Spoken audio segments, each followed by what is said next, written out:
ये मेरा चैलेंज है आपको। अगर आप यकीनन चमत्कारी बाबा है, बताइए मेरे कितने भाई बहन, बताइए मेरे अब्बा का क्या नाम, बताइए मेरी अम्मी का क्या नाम, मेरी दादी का नाम बता दीजिए, बस मेरे दादा दादी का नाम बता दीजिए। मैं आपके मजहब को, मैं आपके सनातन धर्म को आपके हाथों पर बैठकर कबूल करने के लिए तैयार। बताइए आप। You are not able to explain my answer, my question. नहीं बता सकते आप। खुदा के वास्ते शास्त्रों को पढ़कर लोगों को अच्छी बातें बताइए। मैं बहुत बड़ा फैन हूँ एक ब्रह्मा कुमारी, शिवानी ब्रह्मा कुमारी, मैं बहुत बड़ा फैन हूँ उनका। फैन इसलिए कि धार्मिक बातें करती है, श्लोक्स पढ़कर बताते हैं, लोगों के लिए जो भला हो जिसमें वो पढ़कर बताती है। कभी झगड़ा नहीं करती वो, कभी झगड़ालू बातें नहीं कहती वो एक सन्यासी है, शादी नहीं कि उन्होंने, जब हम पढ़ते थे बेंगलोर में उस वक्त से उनकी स्पीच हम लोगों को हमारे टीचर सुनाते थे। इंग्लिश बहुत अच्छी बोलती, बहुत खूबसूरत अंदाज में बहुत अच्छी बातें बताती। अगर आप परेशानी में हैं तो आपको क्या करना है, कुछ मेडिकल एतबार से, साइंस के एतबार से वो कुछ अच्छी बातें बताती। बहरे कैफ गैब की बात है, गैब की खबरें सिर्फ अल्लाह तबारक व तआला को है। वमा तदरी नफ्सुम बिअय्यि अर्ज़िन तमूत। कुरान में अल्लाह ने क्या कहा, इंसान कहाँ मरेगा पता नहीं। हाँ, इंसान वहाँ जाकर ज़रूर मरेगा जहाँ मरेगा अल्लाह ने वहाँ की मट्टी उसके खमीर में डाली है। जहाँ की मट्टी इंसान के बदन में है, इंसान वहाँ पहुँचकर मौत आएगी उसको। देखते हैं ना बहुत से लोग, कोई सऊदी अरब में मर जाता है, कोई कतर में मर जाता है, कोई कलकत्ते में जाकर मौत आती, किसी को बांग्लादेश में मौत आ जाती, कोई बाहर चेन्नई में, बेंगलोर में, कोई हैदराबाद में मरता है। क्यों? जहां आदमी मरेगा वहां की मट्टी अल्लाह ने उसके बदन में डाल दी।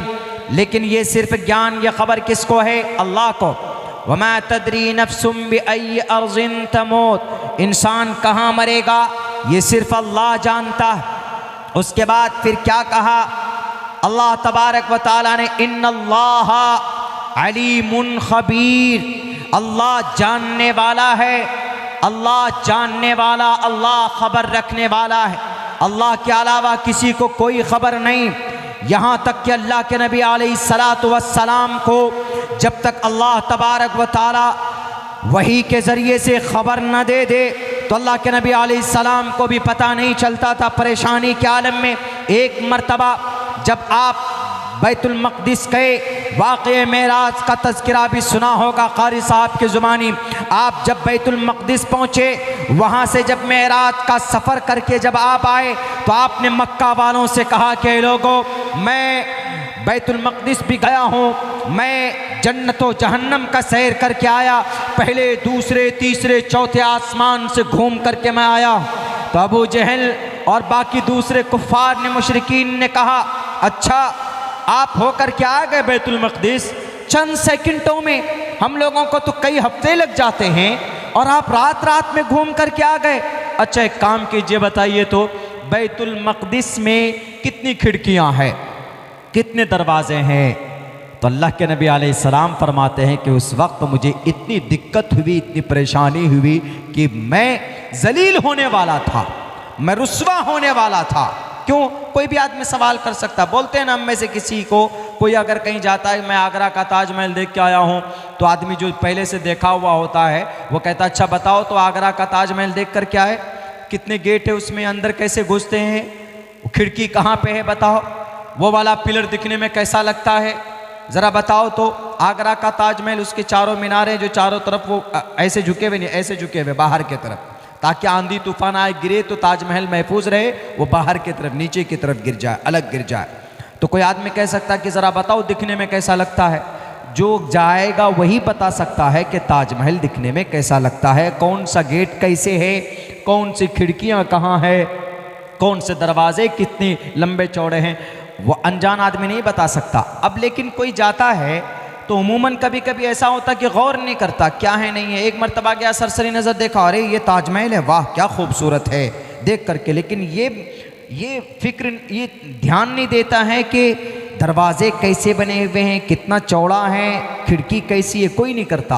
तो अल्लाह के नबी अलैहिस्सलाम ने जब सवाल किया कुफ़ार मक्का ने, मुशरिकीन ने, अबू जहल ने और अबू लहब ने भी, अल्लाह के नबी आप घूम कर के आए ना, ज़रा बताइए तो बैतुल मक़दिस में, मस्जिद अक़सा में दरवाज़े कितने, खिड़कियाँ कितनी। अल्लाह के नबी फरमाते हैं कि मुझे इतनी तकलीफ़, मुझे इतनी परेशानी हुई कि मैं रुस्वा और ज़लील होने वाला था, उससे पहले इतनी तकलीफ़ कभी नहीं हुई। तो अल्लाह के नबी अलैहिस्सलाम ने कहा कि अल्लाह तबारक व तआला ने मेरे पर्दे खोल दिए मेरे सामने से, मस्जिद अक़सा को मेरे सामने हाजिर कर दिया, बिल्कुल सारे पर्दे बंद, सारे पर्दे खोल दिए गए जो बंद थे। मैंने देख करके बताया इतनी खिड़कियां हैं, इतने दरवाजे हैं, ये देखिए गैब है, नजरों से ओझल है, लेकिन अल्लाह के नबी अलैहिस्सलाम को अल्लाह के जरिए से बहस बतौर वही के जरिए से सामने लाकर खड़ा कर दिया कि वह एक मौजज़ा था, वह एक करिश्मा था रब का, वह एक मिरेकल था अल्लाह का, सामने लाकर रख दिया गया। वरना अल्लाह के नबी अलैहिस्सलातु वस्सलाम जानते तो अल्लाह के नबी अलैहिस्सलाम कहते कोई बात नहीं, मुझे कोई दिक्कत नहीं, मैं तुमको बताता हूँ। इससे साफ पता चलता है कि गैब की खबर अल्लाह को है और अल्लाह तबारक व तआला अपने रसूल और नबी में से जिसको चाहें उसको गैब की खबरें बता देते हैं।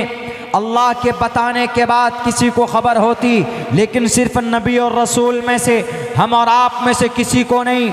हम और आप में से अगर कोई अल्लाह का वली बनेगा तो अपनी इबादत की वजह से, अपनी रियाजत की वजह से अल्लाह तबारक व तआला कुछ चीज़ें उनको इन्फॉर्म कर देता है, जिसको हम लोग कश्फ बोलते हैं। इल्हाम हो जाता, कश्फ हो जाता है, उस चीज़ की हकीकत को अल्लाह तबारक व तआला उसके सामने खोल देता है। वरना इस धरती के ऊपर क़यामत कब आने वाली अल्लाह के अलावा किसी को पता नहीं, बादल कब बरसेगा अल्लाह के अलावा किसी को खबर नहीं, माँ के पेट में क्या है अल्लाह के अलावा किसी को खबर नहीं। यानी उस बच्चे की तकदीर कैसी है, वो बच्चा नेक है, वो बच्चा बुरा है, कोई नहीं जानता। उसके बाद फिर इंसान कल होकर क्या करेगा, क्या कमाएगा, कहाँ जाएगा, कौन सी हरकत करेगा, अल्लाह के अलावा कोई नहीं जानता।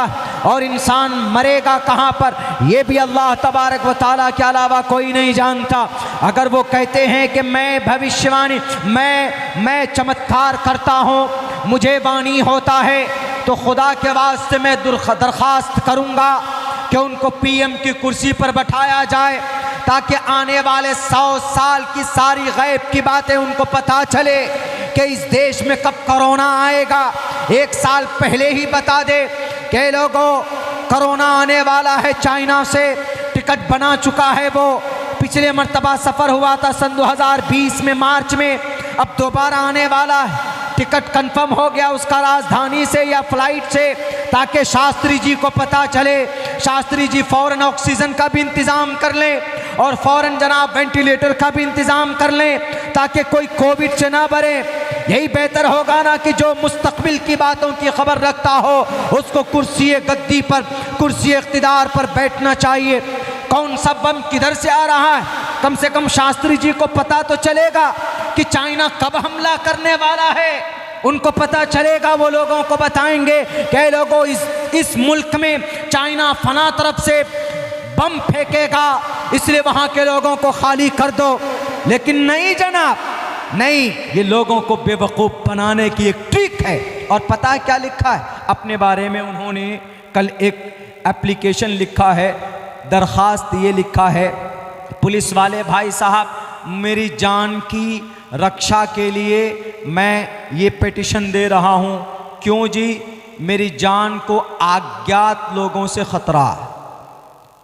अज्ञात मतलब ऐसे आदमी जिनको नहीं जानते। फिर आप कैसे चमत्कारी बाबा हैं? आप तो खुद अपनी जान की रक्षा नहीं कर पा रहे हैं। आप तो बोले थे जनाब कि नहीं, हम जान की रक्षा करेंगे अपनी, ये हमको गैब की बातें पता चल जाती है, तो आपको मारने वाला कौन, आपको वो भी पता चलना चाहिए ना। इसका मतलब झूठी बातें। बहरकैफ ये बात वो है जो कुरान की नज़र में भी कहीं से कहीं तक जायज़ नहीं है और शास्त्र के नज़र में भी इसकी कोई हकीकत और कोई अहमियत नहीं है। मैंने कुरान की आयत भी पढ़कर आपके सामने पेश की है और हमारे शास्त्री जी की शास्त्र पढ़कर भी मैंने बताया है। न संद्रूषी तिष्ठति रूपमस्या न चक्षुषा पश्यते कश्चनेनम, कि परमात्मा के अलावा कोई गैब की खबर को नहीं जानता। इसी को अल्लाह का कुरान कहता है ला तुद्रिकुल अबसार वहुव युद्रिकुल अबसार वहुवल लतीफुल खबीर। गिरे बांध लीजिएगा शास्त्री साहब, अगर आपको मुस्तकबिल की सारी बातें अगर पता चल जाती है तो पहले आप अपने आपको जो मार रहा है, फ़ोन कॉल कर रहा है, आपको उसी का पता नहीं है, पहले उसका पता लगा लो, तब दुनिया वालों को बेवकूफ़ बनाइयो। अजीब ढोंग है। हमारे सनातन धर्मी भाई, कहाँ आपकी अकल चली गई? एक दो ट्रिक क्या दिखाया आपको? जय हो उन्हीं को भगवान मानने लगते हैं। भगवान के करीब होना चाहते हो तो ईश्वर का, एक ईश्वर का नाम लेकर जप करो, ईश्वर के करीब हो जाओगे। के हेत्वो ब्रह्म गतिस्तांति सत्संगतिर्दान विचारतोषः, करो जप, करीब हो जाओगे। अल्लाह के नबी अलैहिस्सलातु वस्सलाम अल्लाह के करीब हुए इबादत करके। सहाबाए किराम अल्लाह के हुक्म को मानकर सहाबाए किराम का खिताब मिला। हमारा कुरान कहता है साफ साफ लफ्ज़ों में। मेरे भाइयों, हमारे पास जो अल्लाह ने कुरान दिया हुआ, तीसरी बात का तज़किरा करता हूँ, दो बात पूरी हो गई, तीसरी बात पूरी करके मैं अपनी बात चूँकि ख़त्म करूँगा। कुरान, अभी बच्चे के सर पे दस्तार बांधी गई। ये दुनिया की वो वाहिद किताब है, एक अकेली किताब है जिसके पढ़ने पर सवाब है, बाकी किसी किताब को पढ़ने पर सवाब नहीं है। मैंने भी आपके सामने कुरान की भी आयत पढ़ी मैंने, इन्नल्लाह इंदहु इल्मुस्सा, 21वें पारे में, इन्नल्लाह इंदहु इल्मुस्सा व युनज़्ज़िलुल गैस व यअलमु मा फिल अरहाम मा तदरी नफ्सुम माज़ा तक्सिबु गदा मा तदरी नफ्सुम बिअय्यि अर्ज़िन तमूत। ये कुरान करीम की आयत है। मैं पढ़ूँगा तो मुझे एक एक हर्फ पर रब नेकी देगा।